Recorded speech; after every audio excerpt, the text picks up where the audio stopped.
America, Israel आणि Iran यांच्यामध्ये सुरू असलेल्या युद्धादरम्यान मोठी बातमी आता समोर येते.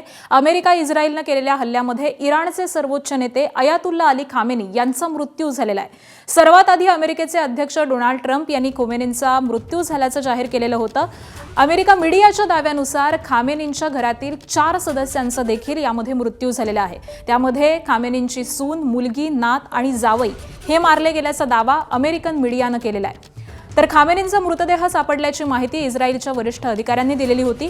आता इराणच्या प्रेस टीव्हीनं देखील खामेनींचा मृत्यू झाल्याची बातमी दिलेली आहे. खामेनींच्या मृत्यूमुळे इराणमध्ये 40 दिवसांचा शोक हा जाहीर करण्यात आलेला आहे.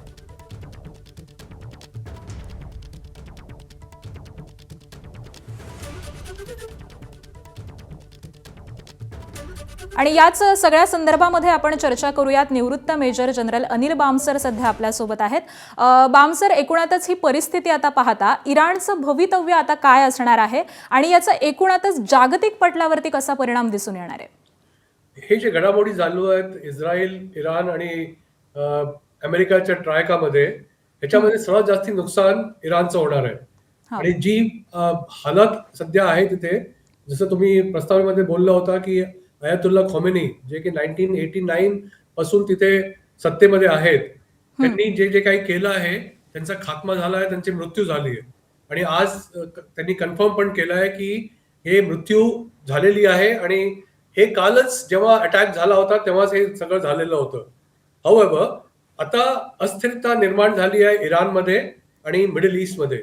कारण इराणमध्ये as of now head of the state कोणी नाही आहे. त्यांच्याकडे सिस्टम आहे.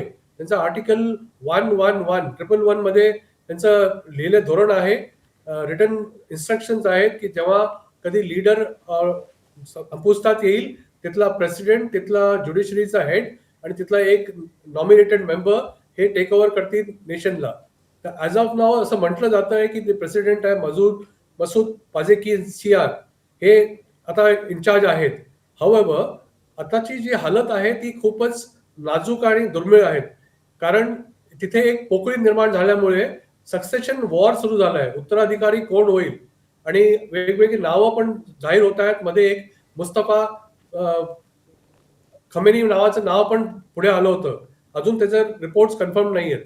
पण मिडल ईस्ट मध्ये अस्थिरता निर्माण होणं हे एक पूर्ण जगासाठी धोक्याचं ठरणार आहे.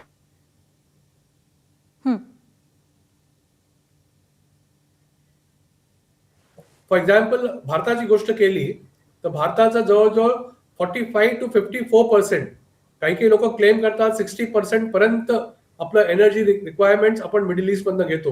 आणि आता हॉर्मुझ स्ट्रेट पण त्यांनी ब्लॉकेड केला आहे. त्याच्यामुळे ना इनग्रेस आहे ना आउटग्रेस आहे. त्याच्यामुळे ऑइलचा पुरवठा खूप कमी होणार आहे. आणि डेफिनेटली ह्या इव्हेंट नंतर किंवा ह्या घडामोडी नंतर खूप मोठा व्हॅक्युम होईल आणि हे परिणाम पूर्ण जगाला भोगावे लागतील. एबीपी माझा, उघडा डोळे बघा नीट.